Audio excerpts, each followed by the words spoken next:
Hey guys, welcome to Digit.in, and as you've probably read from the title, this is the Realme 3 Pro versus the Redmi Note 7 Pro.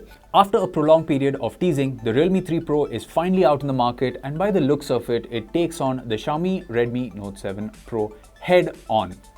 Let's take a quick look at how the two mid-range smartphones compare on paper. Let's start with the design. The Realme 3 Pro looks a lot like its predecessor. It retains the water drop notch and the polycarbonate body. At first glance, it would be difficult to tell the new one apart from the old Realme 2 Pro.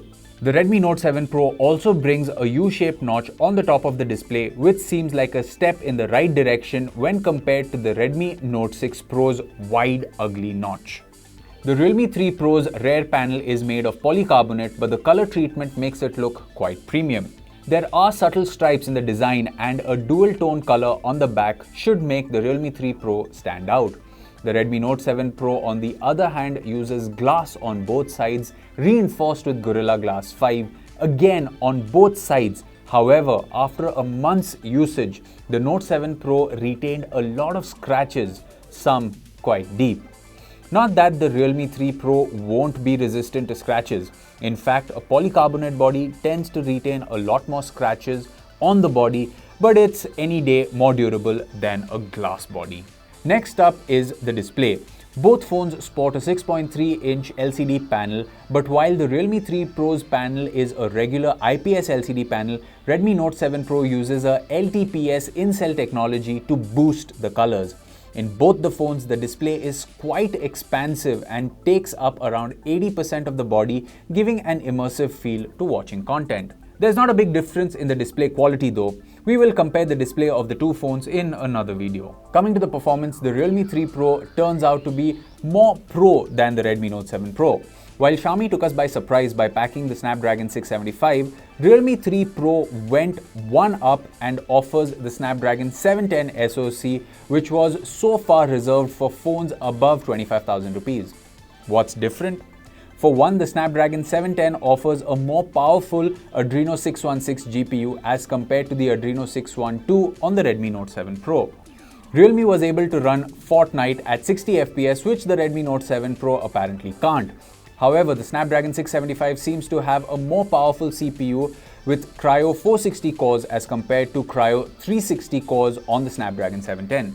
Despite that, the Snapdragon 710 can go all the way up to 2.2 GHz, while the Snapdragon 675 can only go till 2 GHz. Both phones come with either 4 or 6 GB RAM and 64 or 128 GB storage, while Realme offers an extra 6 plus 64 GB variant. It should be interesting to see how the two smartphones compare in our tests. Next comes the camera. Now on paper, the Redmi Note 7 Pro's 48 megapixel camera seems to be miles ahead of the 16 megapixel camera on the Realme 3 Pro.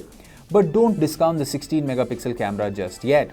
This is the same sensor that's used on the OnePlus 6T, and we have seen some fantastic results from the sensor.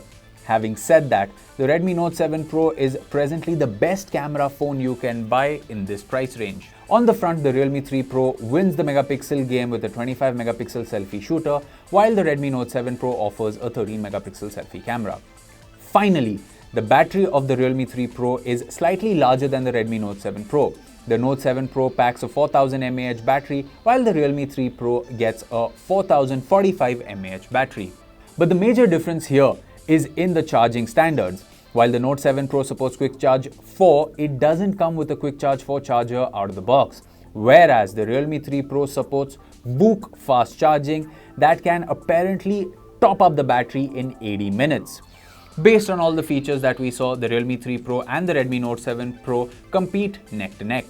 The Realme 3 Pro seems to be better in gaming with an upgraded GPU, but the Note 7 Pro seems to win the camera game, at least on paper. Having said that, please note that this is not the final verdict of how the two phones compare. We simply did a feature comparison. We will be using the Realme 3 Pro in the next couple of days for a detailed review and an in-depth comparison. So stay tuned for more videos like this from us. Thank you for watching, and for more from the world of technology, you can subscribe to the Digit YouTube channel.